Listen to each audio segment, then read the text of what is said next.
మాటతో 3,000 రూపాయల పెన్షన్ తీసుకుంటున్నారు.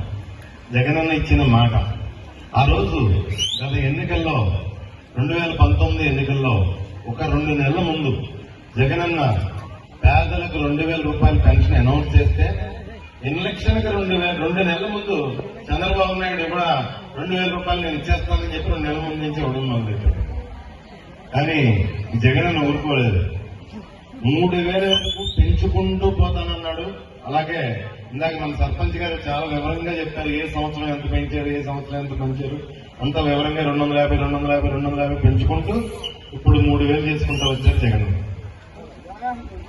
ఒక్క విషయం మీ దగ్గర నుంచి నేను తెలుసుకోదలుచుకున్నాను. పెన్షన్లో అందరికీ టెన్షన్గా ఇంటికి వస్తున్నాయా లేదమ్మా? అమ్మఒడి, చేయూత, ఆసరా, పెన్షన్, రైతు భరోసా, ఆరోగ్యశ్రీ, 108, 104 ఈ పథకాలన్నీ జగన్ వచ్చిన తర్వాత మనకు అందుబాటులోకి తీసుకొచ్చి రేపొద్దున మనం జగనన్న చేసుకోకపోతే ఎవరన్నా ఈ పథకాలు ఇస్తారమ్మా?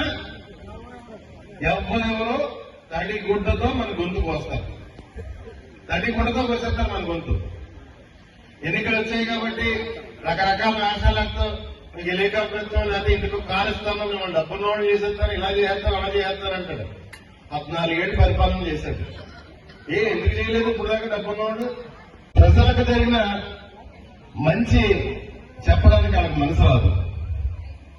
ఇంత అభిమానంగా ఇంతమంది వచ్చారంటే ఎవరి మీద అభిమానం? అది జగన్ మీద అభిమానం. ఒక మాట చెప్పి నేను ముగిస్తున్నాను.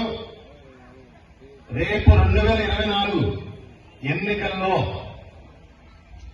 ఎవరు ఏం మాట్లాడినా పులివెందుల్లో జగన్ నిలబడ్డంత నిజమో, తునిలో దాడిశెట్టి రాజా నిలబడ్డ 30,000 మెజార్టీతో గెలవడం కూడా అంతే నిజం. 30,000 తక్కువ లేకుండా మెజార్టీతో గెలవడం కూడా అంతే నిజం. Thank you.